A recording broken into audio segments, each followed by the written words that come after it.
माजी मुख्यमंत्री जो उस दौर के अंदर मुख्यमंत्री था, वो उस सुअर के स्टेज के ऊपर जाता है और कहता है कि हम इसके बालों को भी धक्का नहीं लगने देंगे। अरे शिंदे, ये मुल्क तेरे बाप की जागीर नहीं है। ये मुल्क अगर चलेगा तो संविधान के हिसाब से चलेगा। मजलिस से इत्तेहादुल मुस्लिमीन के औरंगाबाद कॉन्स्टिट्यूएंसी के दोनों एमएलए को चुनकर लेकर आएंगे, उनको लिए जुस्तजू करेंगे, उनको लिए मेहनतें करेंगे और 20 सितंबर को पूरे महाराष्ट्र को, पूरे मुल्क को ये दिखा देंगे कि औरंगाबाद का नौजवान ना बिकता है, ना टूटता है, ना हारता है।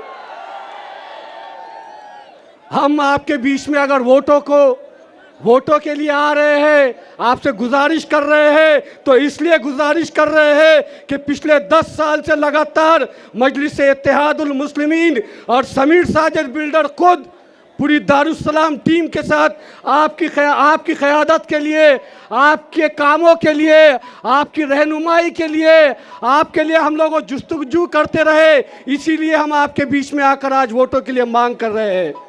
जैसे कि आपने देखा पिछले दिनों के अंदर जब हुजूर अकरम सल्लल्लाहु अलैहि वसल्लम की शान में गुस्ताखी की गई, तमाम सेक्युलर पार्टीज के आका लीडर अपने अपने घरों में गोदड़ी ओढ़ कर सो रहे थे।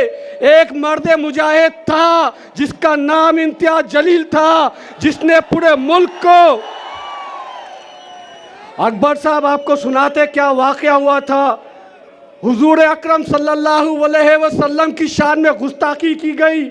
पूरे महाराष्ट्र के अंदर मुसलमानों ने एहतजाज किया, पुलिस स्टेशन का घेराव किया, पुलिस स्टेशनों के अंदर मांग की कि एफआईआर दाखिल की जाए और पूरे महाराष्ट्र के अंदर 60 से ज़्यादा एफआईआर दाखिल किए गए। अकबर साहब 60 से ज़्यादा एफआईआर दाखिल करने के बाद भी 1 महीना का वक्त गुजर जाता है, उसके बाद भी उस सुअर के खिलाफ कोई एक्शन नहीं लिया गया। ना हुकूमत ने उस सुअर के खिलाफ कोई एक्शन लिया, ना हुकूमत ने उस सुअर के खिलाफ कोई एक्शन लिया, ना कोर्ट ने उस सुअर के खिलाफ कोई एक्शन लिया।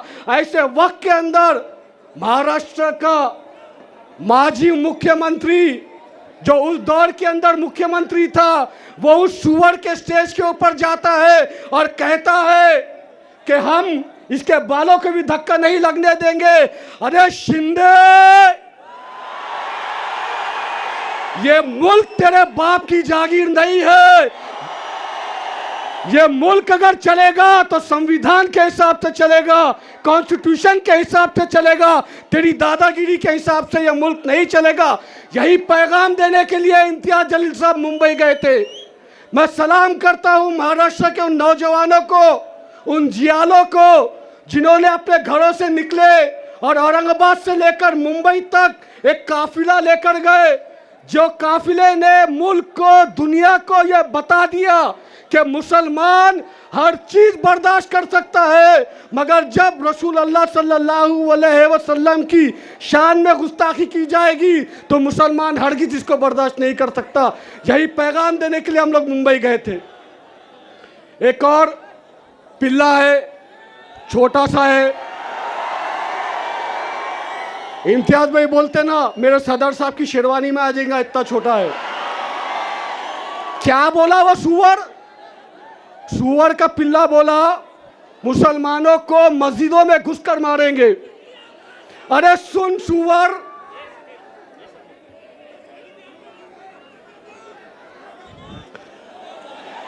चलिए एक किस्सा आपको सुना देता हूँ। उस पिल्ले का जो बाबा है, उसके पिल्ले के जो पिताजी है, उनको मुर्गी चोर कहा जाता था। मैं नहीं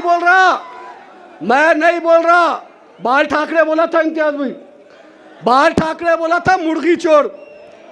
अब मुर्गी चोर का बेटा क्या है? चिंदी चोर। मैं आप तमाम को बस एक पैगाम देना चाहता हूं। जिस तरीके से हमने हमेशा बैरिस्टर साहब की बात के ऊपर लब्बैक कहा, आप तमाम नौजवानों से मैं ये वादा चाहता हूं कि आने वाले वक्त के अंदर जिस तरीके से मैंने सदर साहब की बात के ऊपर लब्बैक कहा, आप तमाम भी सदर साहब की बात के ऊपर लब्बैक कहेंगे और इम्तियाज जलील साहब को और नासिर सिद्दीकी साहब को पूरी अक्सरियत से जिताएंगे। ये वादा आपको मेरे साथ मिलकर अकबर साहब को करना है। क्या वादा करते? नौजवानों हाथ उठा के बताओ, क्या आप वादा करते हैं? अकबर साहब आपसे वादा है, इंशाअल्लाह औरंगाबाद की दोनों सीट हम जिता कर रहेंगे। नारे तकबीर, नारे तकबीर। बस एक शेर कह के अपनी जगह ले लूंगा। ना डरा मुझे वक्त, ना डरा मुझे वक्त, नाकाम होगी तेरी हर कोशिश। ना डरा मुझे वक्त, नाकाम होगी तेरी हर कोशिश। जिंदगी के मैदान में मैं खड़ा हूं, दुआओं का लश्कर